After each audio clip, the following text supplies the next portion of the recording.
Buenos días, jóvenes del grupo D7AS, séptimo cuatrimestre de la licenciatura en Derecho.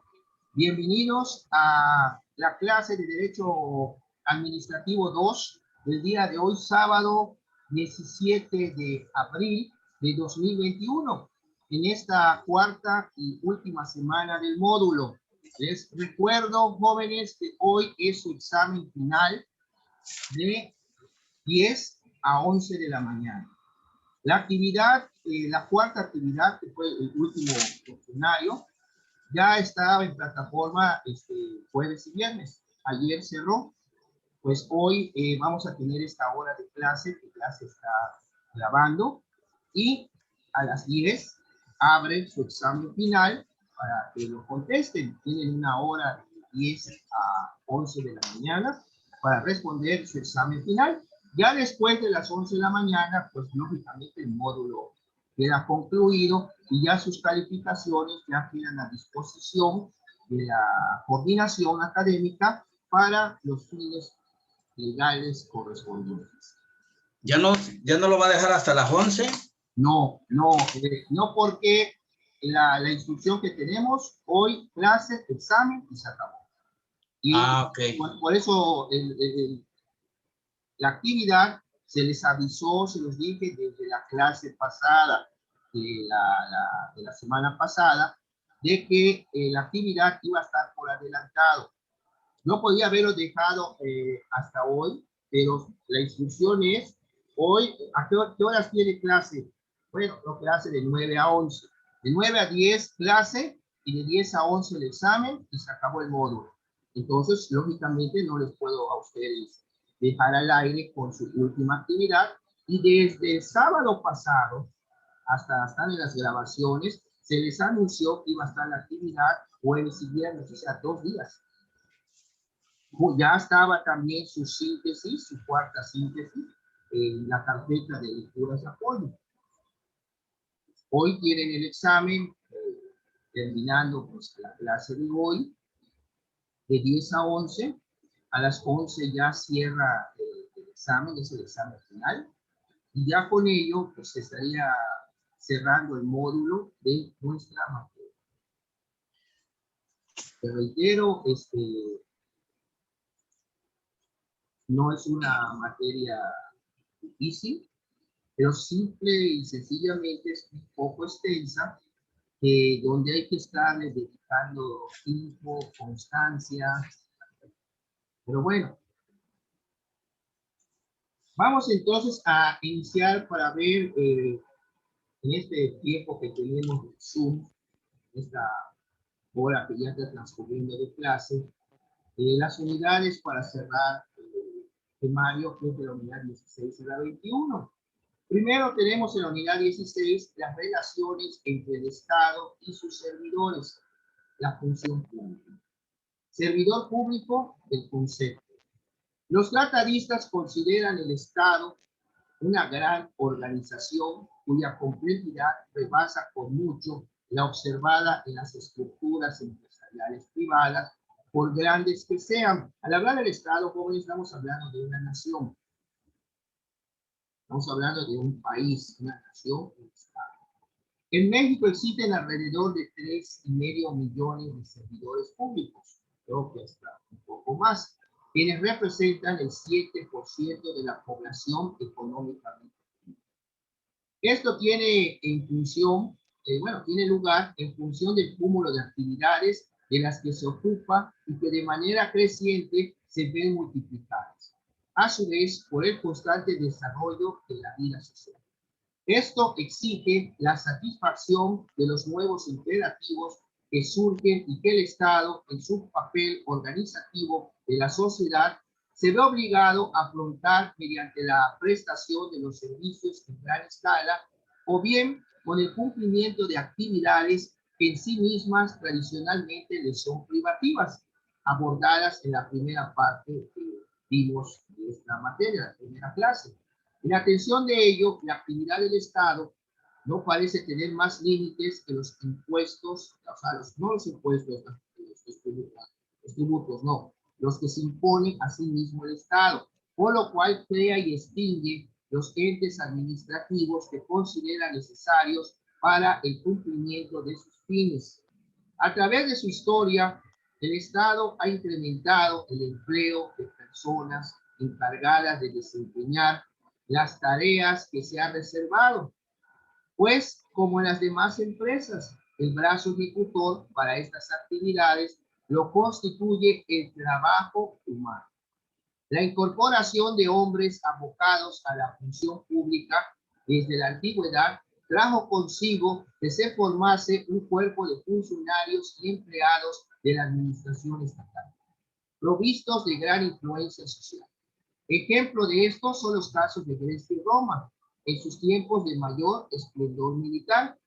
En el siglo XVIII, los fisiócratas franceses bautizaron el cuerpo de hombres dedicados a la función pública como burocracia, que viene del francés bureau, que es escritorio, y kratos, que es poder, que es el poder desde el escritorio, o sea, es el poder del gobierno.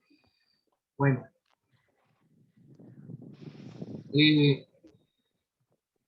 aquí también se resalta término de la burocracia que desde sus inicios asumió una connotación desfavorable, pues lo utilizaron los liberales para identificar el formalismo, la altanería, el despilfarro de recursos, la falta de entusiasmo para desarrollar las actividades, la corrupción y la adopción de trámites excesivos que, entre otros, caracterizaban el aparato administrativo de los gobiernos autoritarios durante los siglos XVIII y XIX. Tal sentimiento negativo y generalizado hasta hoy no ha desaparecido. ¿Les van? ¿Cuántas quejas no hay de cuando les maltratan, cuando van a hacer algún trámite ante alguna institución de gobierno? Durante el siglo XIX, el concepto se empleó en un sentido técnico y dio lugar a una serie de estudios jurídicos, filosóficos, administrativos y de otra índole. De los estudios jurídicos relativos al tema, para nosotros tiene especial interés los referidos a las relaciones laborales establecidas entre ese cuerpo de funcionarios y el Estado, generalmente reguladas de manera distinta de las que rigen a los demás trabajadores, lo cual origina el llamado derecho burocrático, que es el que regula, es la rama de derecho que regula lo que son las relaciones de los empleados de gobierno con el gobierno mismo. La función pública, así denominada, realizada por los trabajadores al servicio del Estado, se vincula con la actividad pública de este, mas no debe confundirse con ella. La primera está referida a la capacidad de acción que guarda todo trabajador del Estado en cuanto tal, y la segunda se identifica con todas las acciones a cargo del Estado. La capacidad de acción, llamada función pública, implica una relación laboral entre el Estado y el servidor. En resumen, la función pública la constituyen las tareas burocráticas, las cuales implican una relación laboral.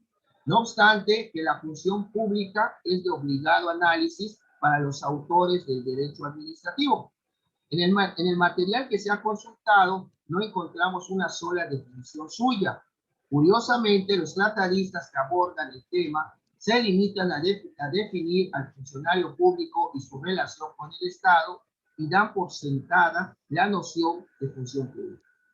Al emitir juicios respecto a la burocracia, el común de las personas generaliza como si se tratara de un todo homogéneo.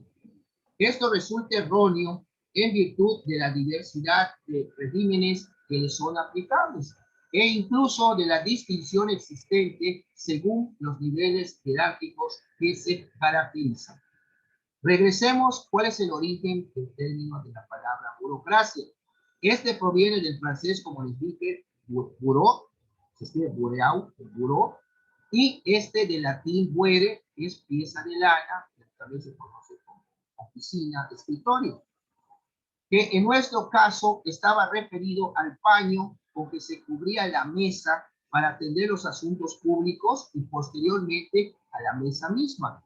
Y también pues tiene su acepción de lo que es la oficina. Acuérdense del FBI, Federal Bureau, que se tiene palabra Federal Bureau of Investigation, Oficina Federal de Investigación. Entonces, el Bureau, Bureau, es precisamente, tiene la misma raíz que la palabra burocracia, y es un sinónimo de lo que es oficina, que también se puede traducir. Pero vean cómo empezó a usarse la palabra burocracia, que era prácticamente la pieza de lana porque se cubría el escritorio donde se tenían las cuestiones de gobierno. Posteriormente cambió el escritorio mismo, pues ahora también lo tenemos como una sección, el sinónimo es la oficina. Se atribuye a un jurista, Bernard de Burney, o Bernardo de Burney, la construcción de la declinación del término burócrata, o sea, burocracia, con el que se pretende denotar al gobierno de los oficinistas, cuya aceptación fue casi inmediata por toda Europa, incorporándose al diccionario de la Academia Francesa de la Lengua en 1789. Y bueno, ¿dónde vamos a encontrar el concepto de la palabra servidor público? Bueno, pues teníamos que ir a la Constitución Federal, en el artículo 108, nos reputa como servidor público a toda persona que desempeña un empleo, un cargo o una comisión de cualquier naturaleza en la administración pública, ya sea federal o de la, bueno, actualmente de la Ciudad de México, incluso a los representantes de elección popular, a los miembros del Poder Judicial y a los demás funcionarios y empleados.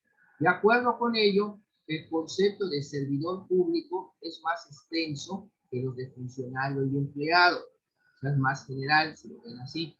Pues se refiere no solo a estos, sino también a toda persona a quien el Estado haya conferido un encargo o una comisión de cualquier índole, entre ellas las designadas por, a los funcionarios electorales. Bueno, o bien como participantes en el levantamiento de los censos. ¿Y cuáles son las características de esta relación de la función pública? Tenemos primero lo que es la profesionalidad, consistente en que los individuos investidos como servidores públicos hacen de la función pública su actividad económica cotidiana. Después tenemos la continuidad, la constancia requerida para generar los derechos propios a todo servidor público. Por ejemplo, la inamovilidad después de 6 meses de trabajo ininterrumpido y el derecho a la jubilación una vez cumplidos los años de servicios. Tenemos también otra característica que es la carrera administrativa, que radica en la voluntad natural de mejorar por el servidor público su situación en la administración pública, escalando, asumiendo cargos de mayor responsabilidad, así como la de alcanzar mejores satisfactores, entre ellos el de su salario o su sueldo. Bueno,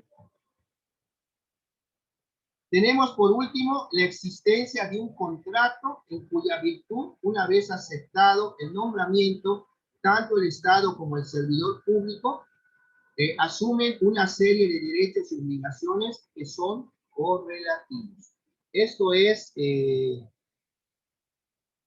la cuestión de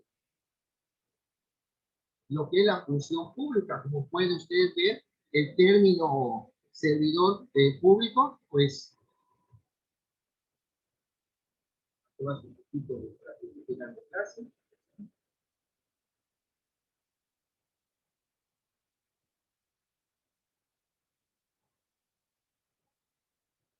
Perfecto.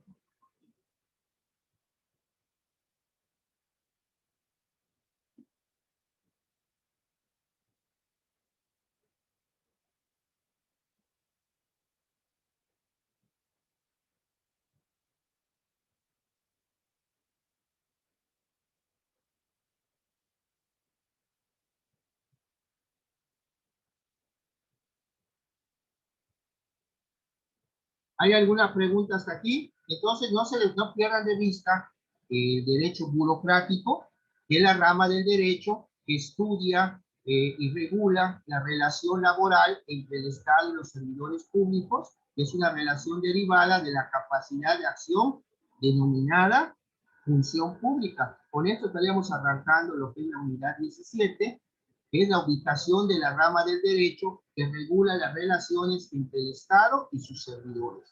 Estamos hablando, como les acabo de mencionar, de lo que es el derecho burocrático. Bueno, ¿qué es el derecho laboral burocrático? Vamos a abarcar esta unidad respecto a lo que se refiere. Es la disciplina autónoma del derecho social que tiene por objeto regular los derechos y las obligaciones del orden laboral que surgen entre el Estado y sus servidores, así como establecer las bases de justicia que tiendan a equilibrar el disfrute de las garantías sociales por parte de los servidores públicos con el ejercicio y cumplimiento de las funciones y tareas públicas que corresponde atender al Estado como representante general de la sociedad.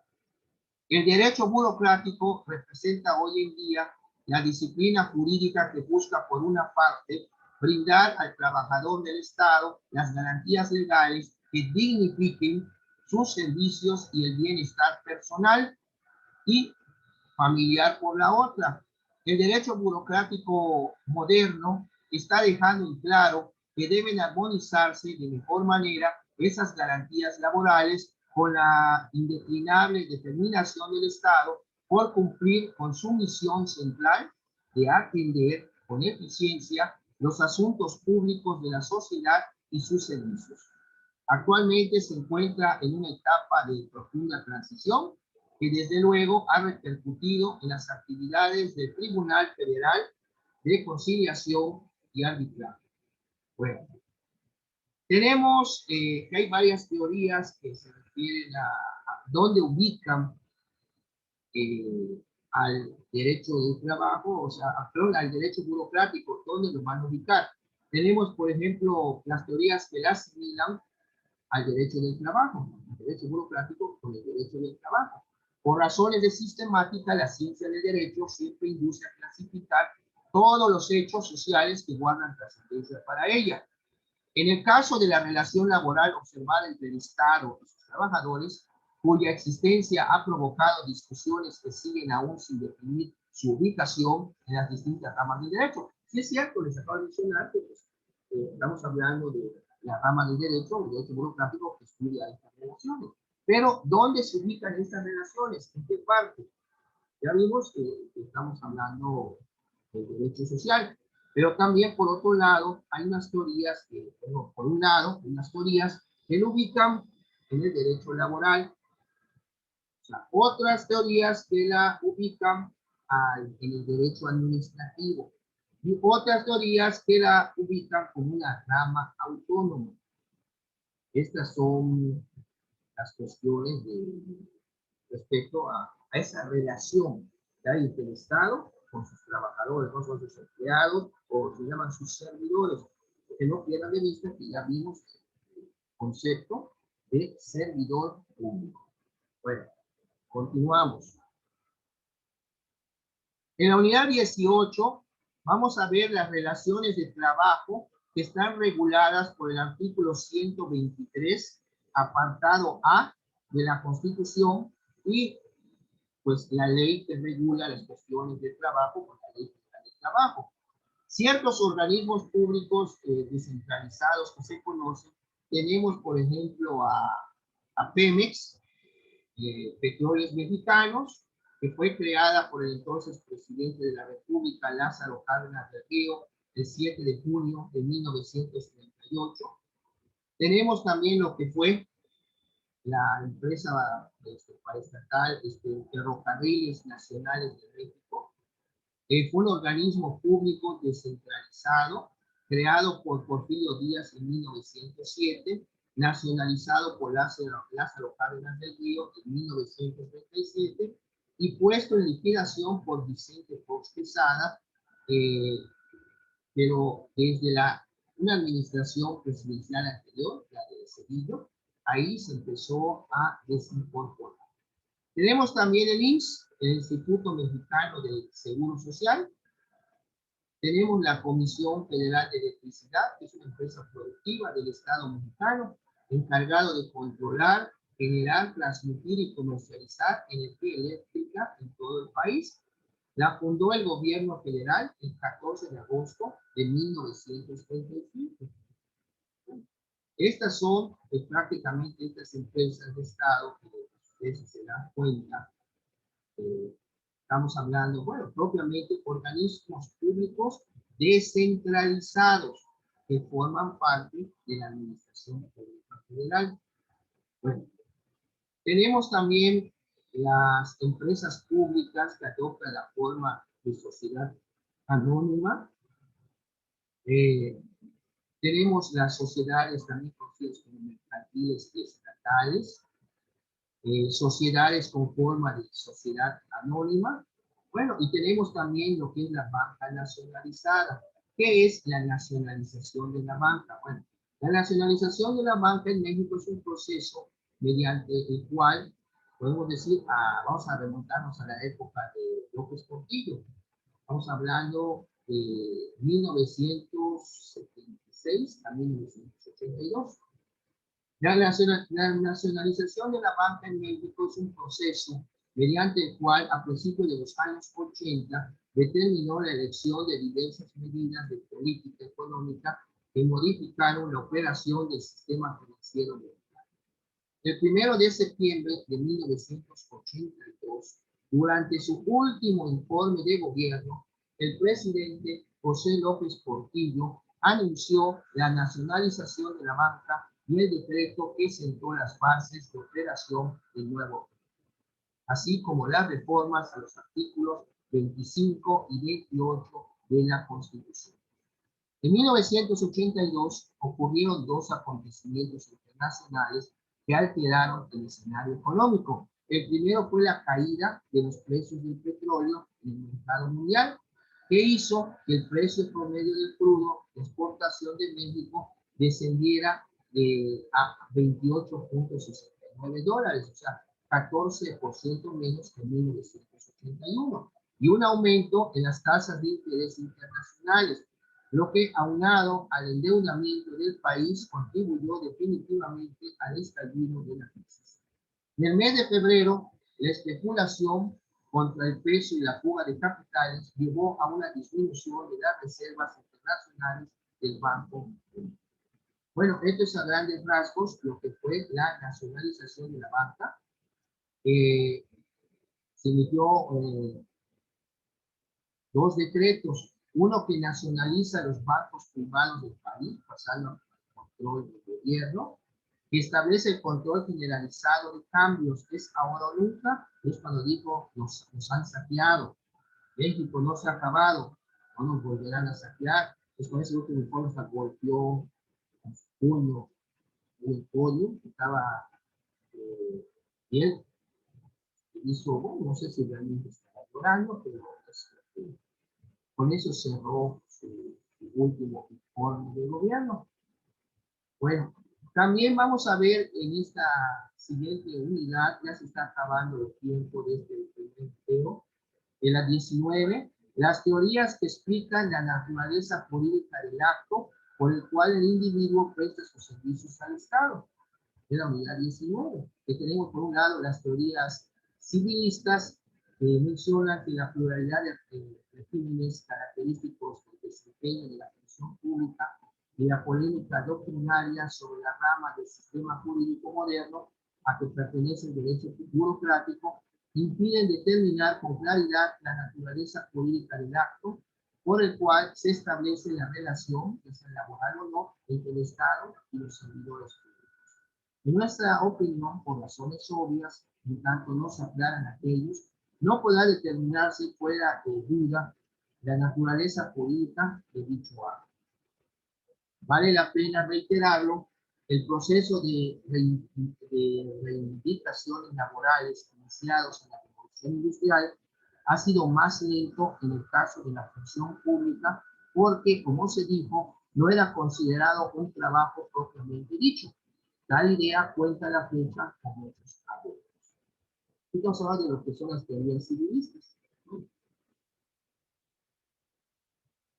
Tenemos también lo que es la teoría del acto unilateral del Estado. En principio se ha señalado en el párrafo anterior que aun cuando el nombramiento resulta de la manifestación unilateral de la voluntad del Estado, cuando se trabaja en el nombramiento, obviamente ese acto es unilateral porque el Estado se el nombramiento destinado a designar como servidor público a un individuo.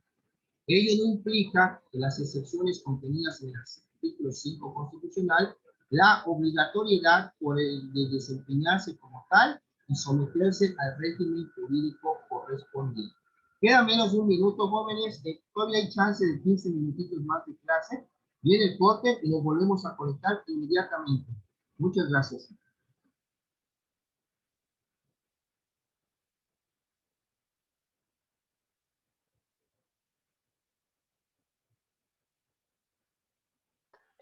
Claro que sí, Lick, ahorita nos volvemos a conectar. Gracias.